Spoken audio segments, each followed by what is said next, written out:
Hello and welcome to the 2018 Middle East Regional Conference. I'm joined this morning by Luc Meurant, who is Swift's Chief Marketing Officer.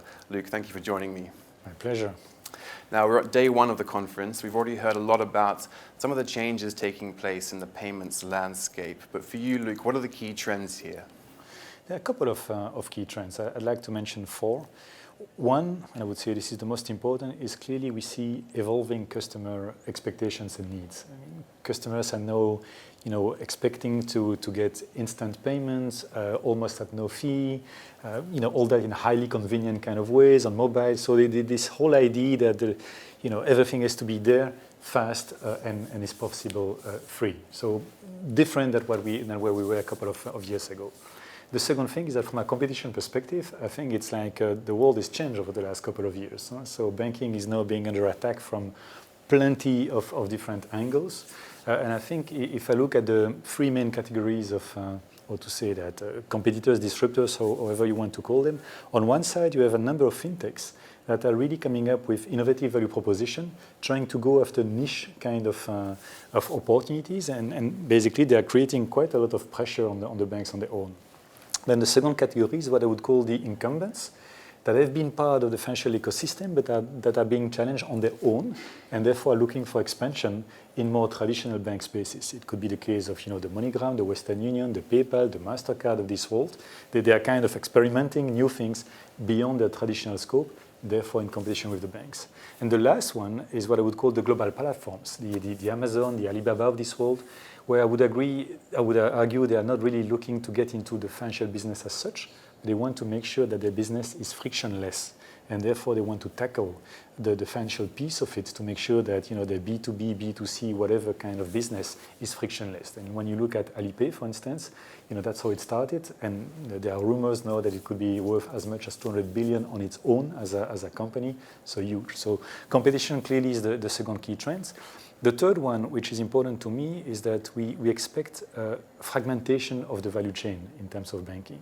This concept of a mid-sized bank offering all the banking services to its customers, to me, is totally over.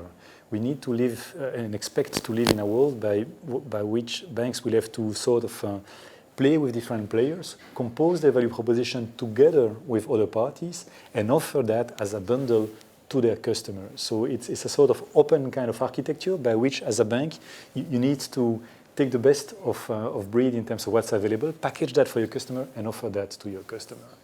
It is also being fostered by regulation. When you think of open banking, for instance, it's quite easy for a third party to now hook on the banking system and offer those kind of services. So rather embrace it as a bank.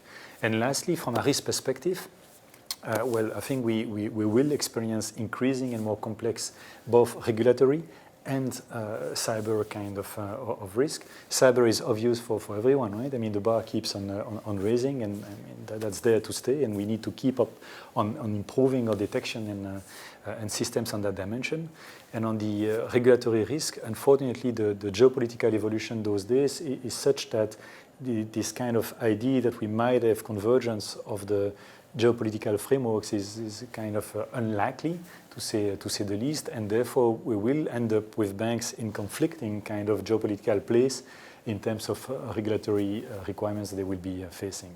Okay, so it's a time of big change, big disruption in many ways, and one of the big changes here in the Middle East region is this move to instant payments, which is a hot topic at this year's MERC. So what can you tell us about that in the Middle East, and what role is Swift playing in the instant payment space?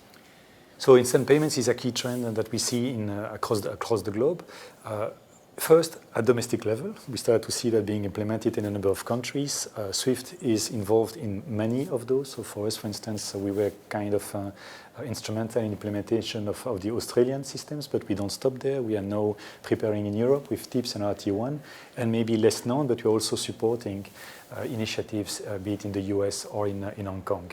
And we try and adapt basically a value proposition to the needs of the domestic community, but also to the needs of the bank themselves. So we can either offer a basic connectivity solution, or a connectivity solution with a messaging solution, or a connectivity solution with a messaging solution, and with some kind of orchestration solution, depending a bit on the needs of the various communities.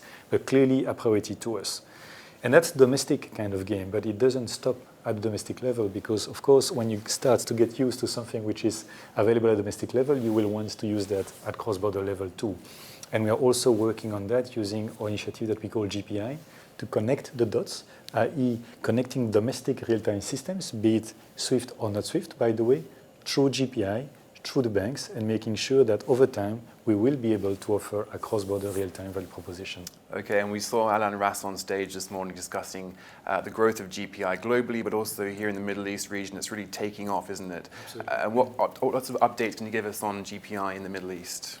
So in the Middle East, at this stage, we have 33 banks already signed up for GPI. It's quite significant. At global level, we have a bit more than 250, so it's quite a significant part of banks in the Middle East. And clearly, that is something that we see now happening everywhere. The banks are either already signed up on GPI or talking about it, but it will happen. I'm extremely pleased to see the progress that we've been making, and also that we can now demonstrate that it actually doesn't take so much time to do a cross-border payments with GPI.